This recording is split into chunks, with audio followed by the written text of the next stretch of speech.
বিধানসভা ভোট আসন্ন আর তার আগেই দুদিনের বঙ্গ সফরে এলেন বিজেপির সর্বভারতীয় সভাপতি নীতিন নবীন। দুদিনের বঙ্গ সফরে এসেছিলেন তিনি এবং একাধিক বিজেপি কার্যকর্তাদের সঙ্গে দীর্ঘক্ষণের বৈঠক হয়েছে তার।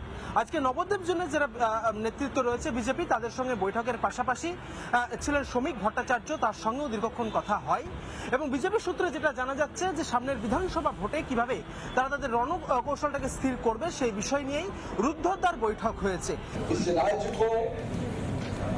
विकास के पैमाने पे इस राज्य को सुरक्षा के लिए, इस राज्य को चुनाव बंगाल बनाने के सपने को साकार करने के लिए ये कमल का फूल आपको मिला है और ये कमल का फूल निश्चित रूप से इस पश्चिम बंगाल को विकसित पश्चिम बंगाल बनाने में 2047 का जब हम विकसित भारत का सपना माननीय प्रधानमंत्री जी के नेतृत्व में हम लोग साकार करने में लगे हैं, तो निश्चित रूप से आपका सहभागिता, आपकी जीत पश्चिम बंगाल को भी 2047 से विकसित पश्चिम बंगाल बनाने के सपने को साकार करेगी। এবং তার পরবর্তীতে সন্ধে নাগাদ নীতিন নবীন চলে আসেন এয়ারপোর্টে এবং তিনি দিল্লিতে ফেরত যান।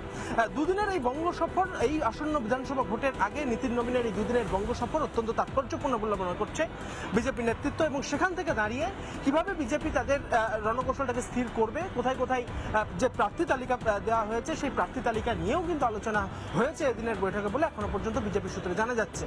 মহিলা মোর্চার যারা নেতৃত্ব রয়েছে তাদেরকে বাড়তি দায়িত্ব দেওয়া হচ্ছে এবং এই বিধানসভা ভোটে তাদের কাজ করতে হবে এবং এই বিধানসভা ভোটে 200-রও বেশি আসন বিজেপি পাবে বলে এই বৈঠক থেকে স্থির করা হয়েছে। ভিডিওর জন্য সোমনাথ পালের সঙ্গে ইন্দ্রাশিস বাগচি, রিপাবলিক বাংলা, কলকাতা। নানা ধরনের কন্টেন্ট দেখার জন্য লাইক করুন, শেয়ার করুন আমাদের ফেসবুক পেজ, সাবস্ক্রাইব করুন আমাদের ইউটিউব চ্যানেল। পাশাপাশি অন্যান্য ব্রেকিং নিউজের জন্য অবশ্যই চোখ রাখুন রিপাবলিক বাংলায়।